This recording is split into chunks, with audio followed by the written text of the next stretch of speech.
Last November, we presented a climate prosperity plan. Now that means more resources are needed, partly by the government, partly from other investments, private investments. Then we have to go along with this program.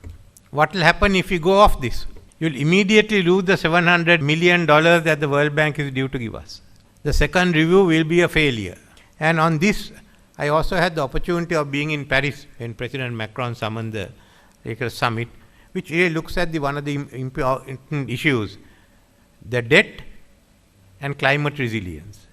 As countries get into debt, resources for climate resilience becomes less. How do you have climate resilience and also be able to restructure the debt? And where does the money come? I mean, this is such a large amount. I don't know from where we are going to find the money, but nevertheless we have to find it. So this discussion is on, and Sri Lanka we are invited because we've been successful so far.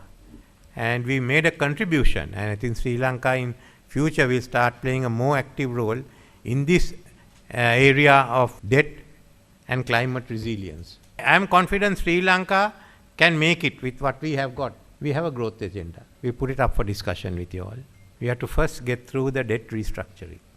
We spoke with the cabinet. We met the bankers, the chambers of commerce, the representatives, and the afternoon we met the trade unions. We've all suffered. We have to have a growth agenda. We have to grow big. But in growing big, there must be equity. A few people can't get rich and others be low income or just make it the middle income. So when we finish the debt restructuring, I will ask the chambers, the professions, the trade unions, the farmers and others to discuss what our social contract is going to be. If all of us contribute, then all of us must have a share of it. I make one request from you. Go out and tell everyone what the debt restructuring is. It's nothing to be frightened, and don't go to change it. We are in a very delicate situation and we should go ahead. I am confident that not only can Sri Lanka get out of the present crisis, but we can look ahead for a far more competitive economy. And we will be in the next month making an application to join the RCEP, the Regional Comprehensive Economic Partnership, that puts us into the whole Southeast East Asian markets. We talked to India about upgrading our trade agreements with them, free trade agreements.